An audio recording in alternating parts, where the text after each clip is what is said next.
Hello students and all the viewers, welcome to my dental inside YouTube channel. So आज की video के अंदर हमने structure and organizational features of enamel को start करना है। इसके अंदर 8 चीज़ें हमने पढ़नी है। तो लाइन बाय लाइन इसको स्टार्ट करते हैं और ये एक से दो पार्ट के अंदर मैं इसको कंप्लीट करवाऊंगा। सबसे पहले हमने बात करनी है रॉड इंटर रिलेशनशिप्स। रॉड तुम लोगों को पता है क्या होती है, एनामिल में दो चीज़ें होती हैं, रॉड और इंटर रॉड। तो ये बता रहे हैं कि रॉड का आपस में इंटर रिलेशनशिप क्या होता है। ठीक है, उसके बाद हम पढ़ेंगे स्ट्राया ऑफ रेडियस। तो आज की वीडियो के अंदर हम ये दो जो आपके कंपोनेंट्स हैं, किसके ऑर्गेनाइजेशनल फीचर्स हैं एनामिल को, उसको कंप्लीट करेंगे। एनामिल रॉड क्या होती है, सबसे पहले मैं इसका इंट्रोडक्शन, हमें पता है कि enamel rod basically enamel prism होती है, जो बेसिक स्ट्रक्चर यूनिट होती है किसका, एनामिल का। ठीक है, और ये कहाँ से कहाँ तक होती हैं, आपकी जो डेंटिनो एनामिल जंक्शन होता है, डेंटिनो एनामिल जंक्शन से कहाँ तक होती हैं भाई, ये एनामिल की सरफेस तक आती हैं। सही है। अब तुम लोगों को पता है डेंटिनो एनामिल जंक्शन कहाँ पर होगा, जहाँ पे डेंटिन और एनामिल आपस में मीट कर रहे होंगे और एनामिल की सरफेस तक आ रही होंगी पूरी। अब होता ये है कि एनामिल के अंदर ये जो रॉड्स होती हैं, ये कोई परपेंडिकुलर जा रही होती है, कोई हॉरिजॉन्टल जा रही होती है, कुछ वर्टिकल और कुछ बिल्कुल स्ट्रेट होती हैं। तो हमें बस इनको ये याद करना है कि किस जगह पे क्या होती है, क्योंकि इससे एक MCQ बन जाता है। ठीक है, तो ये बहुत छोटा सा है, इसमें हर चीज़ याद नहीं करनी, बस ये छोटा सा पार्ट है, इसको पता होना चाहिए। ये बोल रहे हैं ह्यूमन टीथ के अंदर rod to have maintain in groups attach circumferentially around the long axis of the tooth. In general rod run in perpendicular direction to the surface of dentin. ठीक है, जनरली हमारे पास ये परपेंडिकुलर होती हैं, किसके, dentin के। ठीक है, with an slight inclination towards the cusp as they pass outward. Near the cusp they run more vertically. ठीक है, और सर्वाइकल एनामल जो आपका होता है वहाँ पे ये हॉरिजॉन्टली होती है। तो आपके तीन चीज़ें याद रखनी है। पहली, परपेंडिकुलर होती हैं टू द डेंटिन जनरली।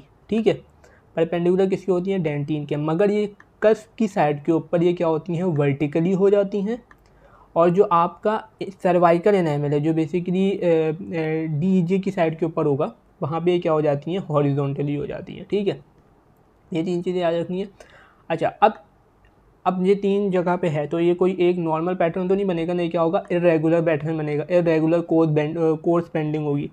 तो इसका फ़ायदा क्या होता है, ये पता चल गया। कस्प की साइड के ऊपर क्या होगा, वर्टिकल होगा, सर्वाइकल एनामल पे हॉरिजॉन्टल होगा। ये बहुत इंपॉर्टेंट है, ये दोनों पार्ट तो अच्छी तो याद रखें, कस्प की साइड पे वर्टिकल और सर्वाइकल एनामल पे हॉरिजॉन्टल। रॉड की आपकी जो है वो बता रहे हैं कि रॉड कैसे पास कर रही होगी। सर्वाइकल एनामल पे हॉरिजॉन्टली होगी और कस्पल पे वर्टिकल होगी। 2 से 3 दफ़ा रिपीट कर दिया, इससे MCQ बनते हैं। ठीक है, अच्छा, अब इतना कॉम्प्लेक्स ये क्यों है, इसका इतना कॉम्प्लेक्स इस वजह से है ताकि एनामल की क्या हो, स्ट्रेंथ ज़्यादा हो। अब अगर एनामल बिल्कुल स्ट्रेट लाइन के अंदर होता तो इसकी स्ट्रेंथ कोई इतनी खास अच्छी नहीं होती। तुम्हें पता है एनामल की स्ट्रेंथ बहुत ज़्यादा होती है। तो वो क्यों होती है, क्योंकि आपस में जो रॉड होती है वो आपस में कोर्स बेंडिंग कर रही होती है, एक दूसरे के साथ जाके मिल रही होती है, मैशवर्क बना लेती हैं, जिसकी वजह से एनामल की स्ट्रेंथ ज़्यादा हो जाती है और जो रेजिस्टेंट अगेंस्ट फ्रैक्चर होता है वो कम हो जाता है, जिसकी वजह से बहुत स्मार्टली आपका जो एनामल होता है वो रेजिस्टेंट होता है अगेंस्ट द फ्रैक्चर। ठीक है, अब सीधी सी बात है, अगर एक ही स्ट्रेट लाइन के अंदर होगी तो अगर आप उसके ऊपर क्रैक होगा तो वो आराम से आ जाएगा, मगर अगर आप पे पूरा वर्टिकल मैशवर्क बना हुआ होगा ऐसे करके तो मुश्किल होगा। ठीक, अब आओ striae of radius. Striae of radius क्या होता है, स्ट्राया ऑफ रेडियस अगर हम बात करें तो basically longitudinal section of tooth के ऊपर ये हमारे पास सीरीज ऑफ लाइन होती है जो एक्सटेंड कर रही होती है from the dentino enamel junction to the tooth surface. ठीक है, तो ये आपको स्ट्राया ऑफ रेडियस नजर आ रही है, ये लाइन से सिर्फ। सही है, ये बेसिकली एक्सटेंड कर रही होती है कहाँ से, डेंटिनो एनामल जंक्शन से टूथ की सरफेस के ऊपर जा रही होती है, एक लॉन्गिट्यूडनल सेक्शन है।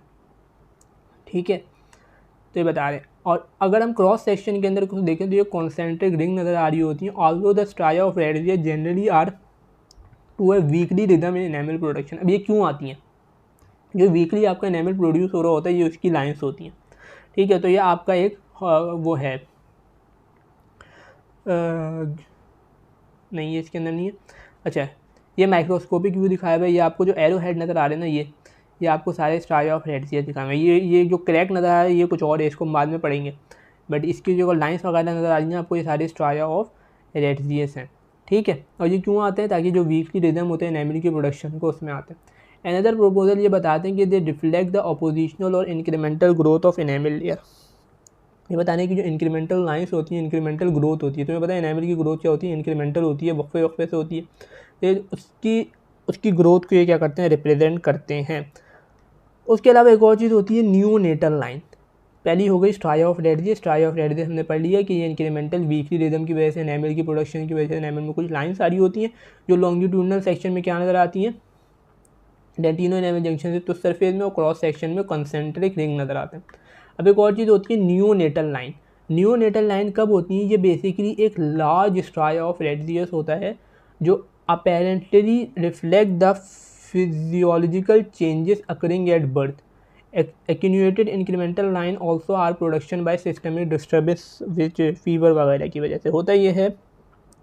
कोई भी साइकोलॉजिकल स्ट्रेस बर्थ के टाइम में किसी को होता है तो बेसिकली सडन इन्वायरमेंटल चेंज की वजह से, यानी कि ऑक्सीजन लेवल का चेंज हुआ या न्यूट्रिशनल चेंज हुआ या स्ट्रेस की चेंज की वजह से हमारे पास ये अमीलोजेनेसिस को अफेक्ट करती हैं, जिसकी वजह से हमारे पास इनेमल के ऊपर कुछ लाइंस बन जाती हैं जिन्हें हम कहते हैं न्यूनेटल लाइन।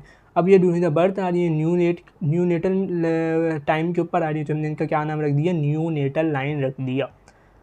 ठीक है, अब ये डायग्राम है किसकी, स्ट्राया ऑफ रेडजियस की। इन्होंने यहाँ पे दिखाए हुए कि ये आपको लाइंस नज़र आ रही हैं, यहाँ सारे स्ट्राया ऑफ रेडजियस हैं। नीचे डेंटिन दिखाया हुआ, ऊपर एनेमल दिखाया हुआ है।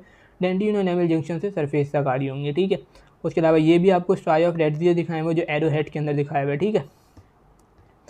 और बाकी ये बता रहे थे कि किस तरीके से आपकी जो लाइंस वगैरह होती हैं वो प्रेजेंट होती हैं। ये इतना नहीं है, ये स्टडी एक थ्योरी है, इसको पढ़ने की ज़रूरत नहीं है कि किस तरीके से आती है, कॉम्प्लेक्स भी है और ये कोई पूछता भी नहीं है। तो ये तो यहाँ पे आज हमने दो चीज़ों को पढ़ना था, इसको हमने पढ़ लिया। पहली है क्या, rod inter relationship and striae of Retzius and neonatal lines, ठीक है। बस तो यहाँ पे हमारा ये वाला पार्ट कंप्लीट हो गया। नेक्स्ट पार्ट के अंदर हम अगला स्टार्ट करेंगे। सो बस चैनल को सब्सक्राइब करो, वीडियो को लाइक करो, अपने दोस्तों के साथ शेयर करो। अल्लाह हाफ़िज़।